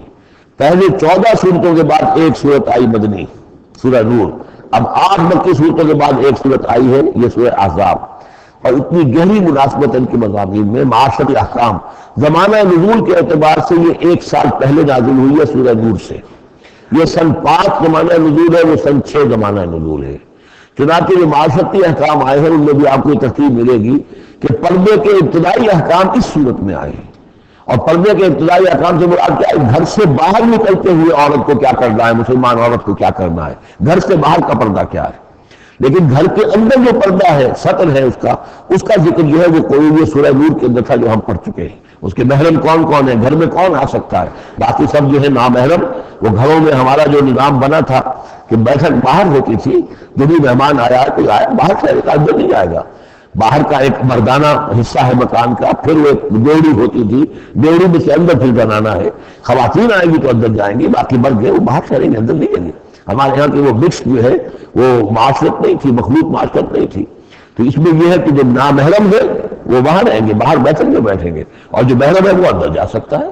اس جو گھر کی خاتون ہے، خاتون خانہ ہے، اس کا بھائی ہے، اس کا بھتیجا ہے، اس کا بھانجا ہے، اس کے والد ہے، اس کا چچا ہے، وہ ہے، ٹھیک ہے، وہ محرم ہے، وہ گھر کے اندر جا سکتے. یہ سارے احکام اس میں دیے گئے. سورہ نور کا سورہ احزاب کا ایک فرق یہ ہے کہ سورہ احزاب میں اگرچہ جنگ کے معاملے میں کچھ تذکرہ تو ہے، لیکن کسی جنگ کا وہاں پر ذکر موجود نہیں. خلافت قائم کرنے کا معاملہ ہے، وہ آیا ہے کہ خلافت اب قائم ہوگی، لیکن خلافت کے قیام کے لیے جو اصل ٹرننگ پوائنٹ تھا وہ جنگ احزاب تھی، غزوہ احزاب، اس کا ذکر جو ہے وہ سورہ احزاب میں ہے. تو اس طریقے سے یہ دونوں صورتیں باہم بہت ہی ایک دوسرے سے مشابہ ہیں.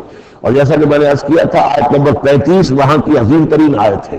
اللہ نور السماوات والارض مثل نورہ کمشکاۃ فیہا مصباح المصباح فی زجاجہ. یہ جو آیت ہے پوری، وہ عظیم ترین آیت ہے ایمان کی حقیقت پر. اور ٹھیک 35ویں آیت اس صورت کے اندر ہے کہ جب وہ ایمان حقیقی دل میں پیدا ہو جاتا ہے تو انسان کی شخصیت میں کیا اوصاف پیدا ہوتے ہیں. وہ 10 اوصاف مردوں اور عورتوں کے ذمن میں دوہرا کر آئے ہیں، وہ اس سورہ مبارکہ میں نمبر 35 آیت ہوئی ہے.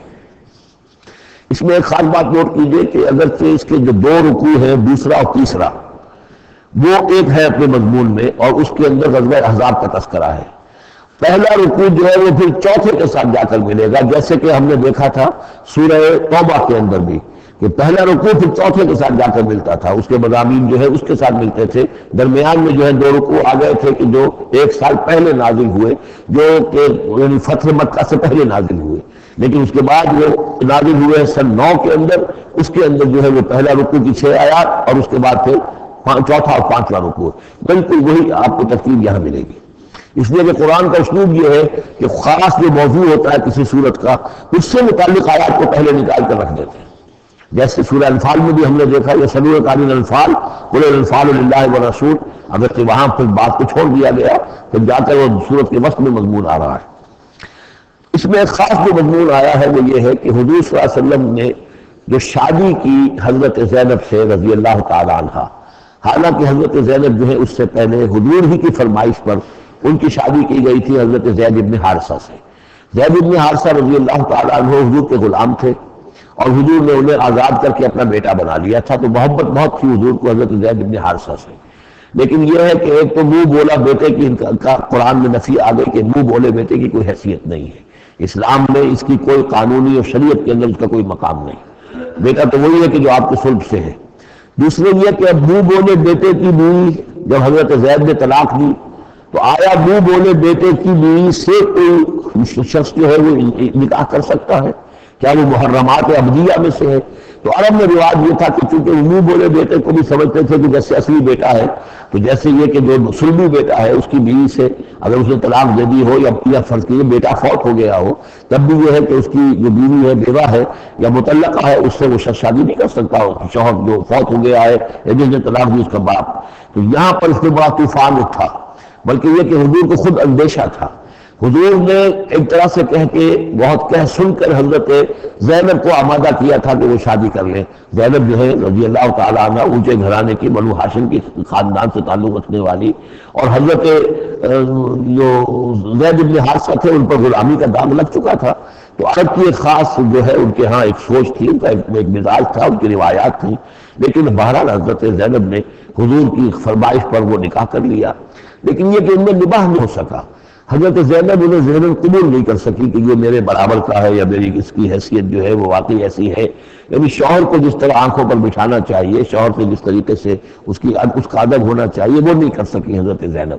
لہذا حضرت زید بن حارثہ جو ہے متواتر کہتے رہتے تھے کہ حضور ہمارا معاملہ ٹھیک نہیں چل رہا ہے، مجھے اجازت دیجیے کہ میں اس کو طلاق دے دوں. حضور روکتے تھے کہ ایک تو میں نے اس کو کہہ سن کر شادی کروائی، وہ تو اس کے لیے آمادہ بھی نہیں تھی، نہ گھر والے آمادہ تھے، لیکن میرے کہنے سے شادی کر لی انہوں نے. اب وہ طلاق دیں گے تو طلاق کا داغ لگے گا ان کے اوپر اور صدمہ ہوگا. تو حضور روکتے رہے. لیکن شاید یہ بھی دن آپ کے خیال تھا کہ اگر خدا نہ خواستہ زید نے طلاق دے ہی دی تو پھر زینب کی دل جوئی اس کے بغیر ممکن نہیں ہوگی کہ میں خود پھر ان سے شادی کروں. لیکن میں کیسے شادی کروں گا جبکہ میں نے تو زید کو اپنا منہ بولا بیٹا بھی کہا تھا. تو اس حوالے سے تو اسکینڈل بن جائے گا اور پورے لوگ جو ہیں دشمن تو موجود ہیں، مارے آستین منافقین بھی موجود تھے، وہ اس کو ایک ایشو بنا لیں گے میرے خلاف. یہ ہے پس منظر جو پہلے رکوع میں آ رہا ہے.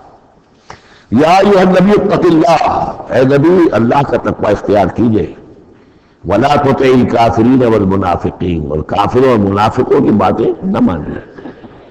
میں آپ کو عرض کروں کہ اطاعت امر صرف حکم دینے کو نہیں کہتے بلکہ مشورے کو بھی کہتے ہیں، اور اطاعت صرف کسی کا حکم ماننے کو نہیں کہتے، کسی کی بات کو وزن دینا، توجہ سے سننا، یہ بھی اس میں شامل ہے۔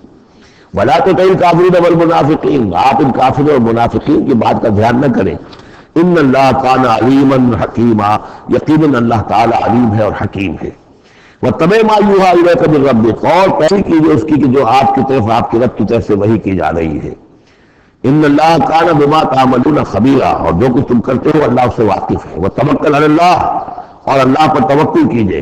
وکفیٰ باللہ وکیلا، اور اللہ ہے کافی ہے آپ کے توکل کے لیے، آپ کے لیے سہارا۔ یعنی یہ کہ آپ لوگوں کی جو پروپیگنڈا ہوگا اس کا اندیشہ ہے آپ کو، اس کا بالکل دھیان نہ کیجیے۔ ما جعل اللہ لرجل من قلبین فی جوفہ، اللہ تعالیٰ نے کسی انسان کے دل میں دو دل نہیں رکھے، کسی کے سینے میں، کسی کے پیٹ میں۔ یہاں پہ جوف جو ہے خالی جگہ کو کہتے ہیں، جو سینے کے اندر، کیونکہ یہ کیویٹی کہلاتی ہے، چیسٹ کیویٹی، اور پھر دوسری جو ہے ایبڈومینل کیویٹی ہے، تو اس میں دو دل نہیں رکھے ہیں، مگر دل ایک ہی ہوتا ہے۔ اسی طریقے سے گویا کہ بات کہی جا رہی ہے، کہنے کو تو ہم کہہ دیتے ہیں کہ دل ہے، ہمارے دل یکجا ہو گئے ہیں، دل سے دل مل گیا ہے، دل ہی رہتا ہے، ایک ہی رہتا ہے انسان کا اپنا دل۔ لیکن اسی طریقے سے کسی شخص کی دو مائیں نہیں ہوتی، ماں تو وہی ہوتی ہے جس نے اس کو جنا ہے، اور کسی شخص کا بیٹا جو ہے، بیٹا وہی ہوتا ہے جو اس کی سلب سے پیدا ہوا۔ باقی یہ ہے کہ منہ بولا بیٹا جو، وہ بیٹا نہیں بن جاتا۔ وَمَا جَعَلَ أَزْوَاجَكُمُ اللَّائِي، اور نہیں اللہ نے بنایا ہے تمہاری ان بیویوں کو، اللَّائِي تُظَاهِرُونَ مِنْهُنَّ، کہ جن سے تم زہار کر بیٹھتے ہو، یا زہار کا مضمون سورہ مجادلہ میں آئے گا۔ عربوں میں روایت یہ تھا کہ بہت ناراض ہو گئے بیوی سے، کہہ دیا تم تو میری ماں کی طرح ہو، گویا کہ اب یہ ہمیشہ کے لیے حرام ہو گئی۔ طلاق مغلظ کا بھی، مغلظ در مغلظ طلاق ہو گئی، اب وہ کسی طرح بھی اس کے لیے اس سے کوئی تعلق رکھنا جائز نہیں ہے۔ یہ زہار جو ہے ماں بنا دیا، کہہ دیا کہ ماں بن گئی تو گویا کہ ماں بن گئی، لیکن اللہ تعالیٰ کے ہاں وہ ماں نہیں بنتی، ماں تو وہی ہے جیسے کہ فرمایا وَمَا جَعَلَ أَزْوَاجَكُمُ اللَّائِي تُظَاهِرُونَ مِنْهُ أُمَّهَاتِهِمْ، جن سے تم زہار کر بیٹھتے ہو، جنہیں تم یہ کہتے ہو کہ تم میری ماں کے مانند یا ماں کی پیٹھ کے مانند ہو میرے لیے، تو وہ اللہ تمہاری ماں نہیں بن جاتی۔ وَمَا جَعَلَ أَدْعِيَاءَكُمْ أَبْنَاءَكُمْ، نہ تمہارے منہ بولو بیٹوں کو اللہ تعالیٰ نے بیٹا بنایا ہے۔ ذَلِكُمْ قَوْلُكُمْ بِأَفْوَاهِكُمْ، یہ تو تمہاری منہ کی باتیں ہیں، منہ سے تم نے وہ جملہ کہہ دیا، تم تو میری ماں کی مانند ہو، ماں کی پیٹھ کے مانند ہو، اور اسی طریقے سے کہہ دیا تم میرے بیٹے ہو، بیٹا تو وہی ہوگا۔ واللہ یقول الحق، اللہ تعالیٰ حق فرما رہا ہے، وہو یہدی السبیل، اور وہی سیدھے راستے کی طرف ہدایت دینے والا ہے۔ ادعوہم لآبائہم، لوگوں کو پکارا کرو ان کے باپوں کے ساتھ، باپوں کے نام کے ساتھ۔ چنانچہ یہ حکم ہے، اگر آپ نے کسی کو لے لیا ہے، کوئی اپنے بھتیجے کو، بھانجے کو، آپ کے یہاں اولاد نہیں ہے، تو بہت سے مسائل آ جاتے ہیں، لوگ کہتے ہیں کہ میں اپنا نام لکھوا دوں اس کے باپ کی جگہ تاکہ اس کو پتہ نہ چلے، چھوٹے سے بچے کو لے آئے تو اب وہ کیا کہے گا کہ یہ میرے اصل والدین نہیں ہیں، میرے والدین تو وہ تھے، بڑا ہو کر معلوم ہوگا۔ تو یہ سمجھیے کہ سائیکولوجیکل شوق جو پہنچتا ہے، اس سے بچانے کے لیے بعض لوگ سوچتے ہیں کہ ہم اپنا ہی نام درج کروا دیں وہاں پر، اور اس کا نام ولدیت اسی کی، لیکن نہیں، یہ حرام مطلق ہے۔ قرآن مجید کا صاف حکم ہے، قول یہ ادعوہم لآبائہم، ان کو پکارو ان کے نام، ان کے باپوں کے نام کے حوالے سے۔ اسی لیے پہلے حضرت زید کو لوگ کہتے تھے زید ابن محمد، اس لیے کہ حضور نے اپنا بنایا ہوا تھا متبنہ اور وہ بولا بیٹا۔ یہ آیتیں جب نازل ہوئی تو پھر اب وہ رہ گیا زید ابن حارثہ، دوبارہ وہ زید ابن محمد اب نہیں رہے۔ ادعوہم لآبائہم هو اقسط عند اللہ، یہی زیادہ مبنی بر انصاف ہے اللہ کے نزدیک۔ فإن لم تعلموا آباءهم فإخوانكم في الدين، اور اگر تم جانتے نہیں ان کے باپ کو، کہیں کوئی بچہ جو ہے، چھوٹا سا بچہ کہیں مل گیا ہے، معلوم نہیں، نہ اس کو ہوش تھا، ایسا ہوا ہے پارٹیشن کے وقت بہت ہوا ہے، پوری گاڑی جو ہے آ رہی تھی، سب کے سب جو ہے وہ قتل کر دیے گئے، کوئی بچہ کہیں پر زندہ مل گیا ہے، اور ایسے لوگ، ان سے ملاقات بھی ہوئی ہے ایک سال سے لاہور میں، اب ان کو کسی نے لے کر پال لیا ہے، ٹھیک ہے، لیکن یہ کہ اگر اب معلوم نہیں کہ ان کے باپ کا نام کیا ہے، کوئی نہیں جانتا، نہیں ہے کہ تم اس کے باپ کا نام نہیں جانتے۔ فَإِن لَمْ تَعْلَمُوا آبَاءَهُمْ فَإِخْوَانُكُمْ فِي الدِّينِ وَمَوَالِيكُمْ، وہ تمہارے دینی بھائی شمار ہوں گے اور وہ تمہارے رفیق ہیں، تمہارے موالی ہیں۔ وَلَيْسَ عَلَيْكُمْ جُنَاحٌ فِيمَا أَخْطَأْتُمْ بِهِ، لیکن جو کوئی تم سے اب تک کوئی غلطی ہو گئی ہے یا غلطی ہو جائے تو اللہ تعالیٰ تمہیں پکڑے گا نہیں. ولیکن ما تعمدت قلوبکم، لیکن جو بھی کچھ تم اپنے دلوں سے پورے ارادے کے ساتھ کرو گے تو اس پر یقیناً اللہ تعالیٰ جو ہے حساب لے گا. وقال اللہ غفور الرحیم، اور یقیناً اللہ غفور الرحیم ہے، بخشنے والا اور مہربان. النبی اولیٰ بالمؤمنین من انفسہم، یقیناً نبی جو ہے اے ایمان کے لیے ان کی اپنی جانوں سے زیادہ محبوب ہونا چاہیے، زیادہ جو ہے حقدار ہے کہ وہ اپنی جانوں سے زیادہ حضور کی جان کی فکر کرے، حضور کے جان سے محبت رکھے. وَأَزْوَاجُهُ أُمَّهَاتُهُمْ، اس میں یہ ہے کہ یہاں پر یہ سمجھیے کہ گویا کہ محذوف یہ ہے کہ وَهُوَ أَبٌ لَهُمْ، یعنی حضور جو ہے رسول جو ہے وہ ان کے لیے بمنزلہ باپ ہے. اس کے لیے ایک حدیث بھی موجود ہے کہ میرا مقام تم سب کے والد کی حیثیت سے، جیسے کہ فرمایا گیا أَزْوَاجُهُ أُمَّهَاتُهُمْ، ابھی آ رہا ہے کہ اس کی جو بیویاں ہیں نبی کی وہ تمام مسلمانوں کی مائیں ہیں. اسی لیے ہم ام المومنین حضرت عائشہ، ام المومنین حضرت خدیجہ الکبریٰ، ام المومنین حضرت صفیہ، تو یہ تمام جو ہے صفیہ ہیں، یہ سب کی سب جو ہے ام المومنین. تو النبی اولیٰ بالمؤمنین من انفسہم وہو اب لہم، ان کے لیے باپ کے درجے میں ہے. بلکہ یہ کہ یہ بعض جو ابتدائی قاری تھے وہ تو اس کے ساتھ پڑھتے بھی تھے اس کو. وازواجہ امہاتہم، اور اس کی بیویاں جو ہے وہ ان کی ماؤں کا درجہ رکھتی ہے. وَأُولُو الْأَرْحَامِ بَعْضُهُمْ أَوْلَىٰ بِبَعْضٍ فِي کتاب اللہ. باقی یہ ہے کہ جو رحمی رشتے ہیں، جو سگے بہن بھائی ہیں، رحمی جن کے رشتے ہیں، وہ اللہ کی کتاب میں، شریعت میں وہ ایک دوسرے سے قریب تر ہیں. یہ الفاظ آ چکے ہیں سورہ انفال کی بھی آخری آیت کہ وہ اپنے بھائیوں کے ساتھ جو بھی بھلا سلوک کرو. انصاری اور مہاجر بھائی بن گئے تھے، انہیں اپنی زندگی میں اپنے گھر تقسیم کر دیے یا اپنی دکانیں تقسیم کر دی، وہ ٹھیک ہے. زندگی میں جو بھی تم چاہو، الا ان تفعلوا الی اولیاءکم، تم اپنے بندوں کے ساتھ جو خیر بھی کرنا چاہو اپنے بھائیوں اور دوستوں کے ساتھ کرو. لیکن وراثت میں ظاہر بات ہے منہ بولے بھائی کا کوئی حصہ نہیں، وہ بولا بیٹے کا کوئی حصہ نہیں. اور وہ جو بنا دیے گئے تھے انصاری اور مہاجر آپس میں بھائی، وہ بھائی چارہ جو ہے وہ بھی وراثت کے اندر نہیں چلے گا. وراثت جو ہے وہ تو جو اصل رحمی رشتے ہیں انہی میں ہے. وَأُولُو الْأَرْحَامِ بَعْضُهُمْ أَوْلَىٰ بِبَعْضٍ فِي كِتَابِ اللَّهِ مِنَ الْمُؤْمِنِينَ وَالْمُهَاجِرِينَ، اہل ایمان اور مہاجرین ان سب کا معاملہ یہی ہے. إِلَّا أَن تَفْعَلُوا إِلَىٰ أَوْلِيَائِكُمْ مَعْرُوفًا، ہاں تم اپنے دوستوں کے ساتھ کوئی نیک سلوک کرو، بھلائی کرو، ان کو کچھ اپنی زندگی کے اندر تم اگر کچھ ہبہ کرنا چاہتے ہو ہبہ کر سکتے ہو. یہ سارے کام ہو سکتے ہیں، لیکن قانون اور شریعت اور وراثت اس میں ان کا کوئی حصہ نہیں. کان ذالک فی الکتاب مذکورا، یہ تمام چیزیں جو ہے کتاب میں پہلے سے لکھی ہوئی ہیں. اس لیے بھی کہ یہ چیزیں جو آ چکی ہیں، بلکہ یہ کہ تورات میں بھی ہوں گی، لیکن سورہ نساء میں بھی یہ باتیں آ چکی ہیں، اسی طریقے سے سورہ انفال میں بھی آ چکی ہیں. وَإِذْ أَخَذْنَا مِنَ النَّبِيِّينَ مِيثَاقَهُمْ، اور یاد کرو جب کہ ہم نے لیا تھا انبیاء سے ایک میثاق. یہ آل عمران میں ہم پڑھ چکے ہیں، 81 اور 82 نمبر 81 82 آیات ہے یہ اس میں. ہم نے میثاق لیا تھا، میثاق النبیین، ومنک ومن نوح، آپ سے بھی لیا تھا اور نوح سے بھی لیا تھا، وابراہیم وموسیٰ وعیسیٰ ابن مریم، اور ابراہیم سے اور موسیٰ سے اور ابن مریم سے، واخذنا منہم میثاقا غلیظا، اور ان سب سے ہم نے بڑا نارا قول و قرار دیا تھا، میثاق لیا تھا. یہ ذکر ہو چکا ہے سورہ آل عمران میں. اور یہاں بھی نوٹ کیجئے، اگر ہم یہ نہ مانیں کہ یہ ارواح کا معاملہ ایک علیحدہ وجود ہے اور یہ پہلے پیدا کر دیے گئے تھے، تو میثاق کب لیا گیا؟ ان سب کو کیسے جمع کیا گیا؟ وہ تو ایک میثاق الست جو ہے تمام ارواح سے لیا گیا، الست بربکم. پھر ان میں سے جو وہ تھے جنہیں نبوت ملنے والی تھی، روح محمدی بھی موجود تھی اور روح ابراہیم بھی تھی، روح عیسیٰ بھی تھی، یہ سارے ارواح تھی. ان سے کوئی ایک ایڈیشنل جو میثاق لیا گیا، وہ بات ہے کہ جب تک کہ آپ روحانی وجود کا علیحدہ سے ہونا اس کو تسلیم نہیں کرتے تو قرآن مجید کے سارے مضامین میں تو کہنے استعارہ ہے، استعارہ رہ جائے گا، پھر کوئی حقیقت ثابت نہیں رہے گی. لِيَسْأَلَ الصَّادِقِينَ عَنْ صِدْقِهِمْ، تاکہ اللہ تعالیٰ پوچھ لے سچوں سے ان کے سچ کے بارے میں.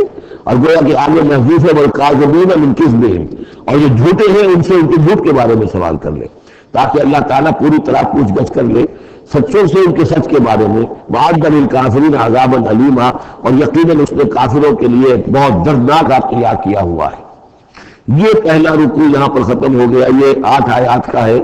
اس کے بعد اب یہ مضمون چلے گا 2 رکوعوں کے بعد چل کر دوسرے تیسرے کے بعد چوتھے رکوع کے ساتھ. ابھی یہ صرف اس کی تمہید ہے کہ نبی آپ ان کافروں کا اور منافقین کا کہ اسکینڈل بن جائے گا، کہ یہ ہو جائے گا، کہ وہ ہو جائے گا، اس کو اپنے ذہن سے بالکل نکال دیے. جو اللہ کا حکم ہے اس کے اوپر عمل کیجیے. آپ کے لیے وہ نکاح کرنے میں قطعاً کوئی قباحت نہیں ہے، اور اللہ تعالیٰ نے تو گویا کہ آپ کو حکم دے دیا، اس لیے کہ وہ آ جائے گا کہ ہم نے تو وہ شادی آپ کی کر دی ہے، ہمارے حکم سے یہ حضرت زینب کے ساتھ آپ کا نکاح طے پا چکا ہے. اس کے بعد دو رکوع جو ہے ان میں ذکر ہو رہا ہے غزوہ احزاب کا. ہمارے پاس چند منٹ ہے تو غزوہ احزاب کا جو تاریخی پس منظر ہے وہ میں بیان کر دیتا ہوں، باقی اس سے آگے ہم پڑھیں گے انشاءاللہ تعالیٰ کل. یہ غزوہ ہوا ہے سن 5 میں، اور اس کے لیے جو ہے بڑا اہتمام ہوا ہے. سب سے پہلے تو یہ کہ بنو نذیر جو نکال دیے گئے تھے مدینے سے، اور وہ پھر جا کر خیبر وغیرہ میں آباد ہو گئے تھے. اب انہیں مدینے کی یاد آتی تھی، انہیں ستاتی تھی یاد مدینے کی، وہ واپس آنا چاہتے تھے، وہ چاہتے تھے کہ مسلمانوں سے انتقام لیں. تو انہوں نے پھر یہ ہے، اور اس میں خاص طور پر وہ ابو عامر راہب جس کا تذکرہ ہم پڑھ چکے ہیں سورہ توبہ کے اندر، انہوں نے جو ہے بڑی محنت کر کے ایک طرف قریش کو آمادہ کیا کہ وہ حملہ کریں، دوسری طرف یہ ہے کہ جو نجد کے قبائل تھے غطفان وغیرہ ان کو آمادہ کیا. تو یہ ایک سمجھیے کہ متحدہ محاذ بن کر ایک گرینڈ آرمی جو ہے وہ آئی، 12,000 کی فوج، جو عرب میں یہ سمجھیے کہ یہ کوئی انہونی سی بات تھی کہ کوئی اتنی بھی قوت. وہ شمال سے بھی آئے، جنوب سے بھی آئے، اور مغرب سے بھی آئے، مشرق سے بھی آئے. اس کا نقشہ جو بعد میں جب ہم پڑھیں گے تو کھل جائے گا. اب انہوں نے آ کر گھیر لیا مدینے کو، محاصرہ کر کے پڑ گئے. اتنی بڑی فوج حضور کے پاس کل اس وقت جو تعداد بنتی تھی 3,000 کی تھی مدینے کے اندر، جن میں کہ منافقین بھی تھے. اور دوسری یہ کہ عقب میں وہ بنو قریظہ بھی موجود تھے. ایک قبیلہ بڑی طاقتور قبیلہ تھا، بڑا قبیلہ تھا، ان کی گڑھیاں تھی، ان کے قلعے تھے، وہ موجود تھے. اب پیچھے وہ موجود ہے، اندیشہ ہے کہ کہیں وہ غداری کریں، جیسے کہ اس سے پہلے بنو قینقاع نے کی یا بنو نذیر نے کی، اس وقت وہ غداری کریں گے. اور اس کی خبریں بھی مل گئی تھی کہ سلسلہ جنبانی ہو چکا ہے اور باہر سے وہ لشکر آ گیا ہے. دو طرف مدینے کے حرات ہیں، چٹانیں ہیں، لابے سیاہ پتھر ہیں اور چکنے ہیں، ان کے اوپر نہ اونٹ چل سکتا ہے اور نہ گھوڑا دوڑ سکتا ہے. تو وہ جو حرات ہیں مدینے کے دو طرف، وہ تو گویا کہ ایک اللہ تعالیٰ کی طرف سے ایک نیچرل پروٹیکشن جو ہے مدینے کو ملی ہوئی ہے. اب دو طرف جو رہ گئے تو اس میں پیچھے تھے یہ عقب میں جو ہے یہ بنو قریظہ کی گڑھیاں تھیں، اور سامنے کا علاقہ تھا کہ جہاں سے لشکر آ کر جو ہے انہوں نے جو حملہ کرنا تھا. تو پھر حضرت سلمان فارسی کے مشورے پر جب یہ مشورہ کیا حضور نے کہ اب اس طرح کیا کیا جائے، اتنا بڑی فوج آ گئی ہے، تو انہوں نے پھر بتایا کہ ہمارے ہاں یہ ایران میں یہ رواج ہے کہ جب اس طرح کی سچویشن ہو تو کھلے میدان میں جا کر لڑنے کی بجائے ہم خندق کھود لیتے ہیں، تاکہ اس خندق کے اندر سے ہو کر پھر یہ ہے کہ جو بھی چھلانگ مار کے آئے گا خندق میں سے اس کو عبور کر کے آئے گا تو ان کے ساتھ مقابلہ کرنا آسان ہے. ایک ایک کر کے آئیں گے، 10-10 آئیں گے، ایک دم پورا لشکر جو ہے دوڑ کر جو ہے کیولری ان کی جو ہے گھوڑے دوڑا کر تو نہیں آ سکتے. تو اس حوالے سے پھر خندق کھودی گئی. بہت ہی یعنی رسد کم تھا، فاقے لوگوں کو ہو رہے تھے، 2-3 دن کے کھانے کو کچھ نہیں ملا، سردی شدید تھی. اس موسم میں پھر طے ہوا کہ خندق کھودو، تو مسلمان خندق بھی کھود رہے تھے. اور اسی دوران یہ خبر بھی مل گئی کہ بنو قریظہ بھی بغاوت پر اور بدہجی پر آمادہ ہیں. یعنی ہر اعتبار سے یہ سمجھ لیجئے کہ اللہ تعالیٰ نے اہل ایمان کے صبر اور امتحان کے لیے ایک بہت ہی سخت خوفناک صورت پیدا کر دی. اگرچہ اس کے بعد ہوا کیا، اس میں یہ ہے کہ ایک حضرت نعیم تھے ابو مسعود الاشجعی، نعیم بن ابن مسعود اشجعی، انہوں نے ایک بڑی تدبیر کی، حضور سے آ کر اجازت بھی دی. اشجعی قبیلے کے تھے، وہ باہر کے تھے، مدینے کے نہیں تھے، کہ حضور اگر آپ مجھے اجازت دیں تو میں ان کے مابین کچھ آپس میں بد اعتمادی پیدا کر دوں. بنو قریظہ کے پاس گئے کہ دیکھو تم یہاں رہتے ہو، یہ تو باہر سے آئے ہیں، فرض کریں آپ یہ سمجھتے ہیں کہ وہ جیت جائیں گے اور محمد اور ان کے ساتھیوں کو تم ختم کر دو گے، لیکن یہ بھی سوچو کہ اگر برعکس ہو گیا 10%، 20%، 30% تو امکان ہے کہ نہیں، تو تم کیا کرو گے؟ تمہیں تو یہاں رہنا ہے، پھر محمد کے ساتھ پھر تمہارا معاملہ ہوگا اور ہو سکتا ہے کہ وہ چھوڑ کر چلے جائیں.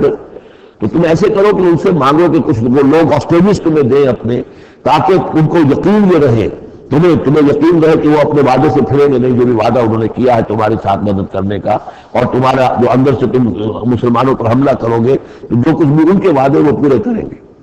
انہوں نے کہا بات تو ٹھیک ہے، یہ نعیم جو کہہ رہا ہے یہ بات صحیح ہے. تو انہوں نے وہ مطالبہ کیا ان سے قریش سے، اور وہ جو لشکر باہر پڑے ہوئے تھے 12,000 کے، کہ آپ اپنے کچھ آدمی ہمارے پاس بھیجیے تاکہ ہمیں اعتماد رہے، ہمارے پاس وہ رہیں گے ہاسٹیجز کی حیثیت سے، کہ ہمیں یقین رہے کہ آپ اپنی بات پوری کریں گے۔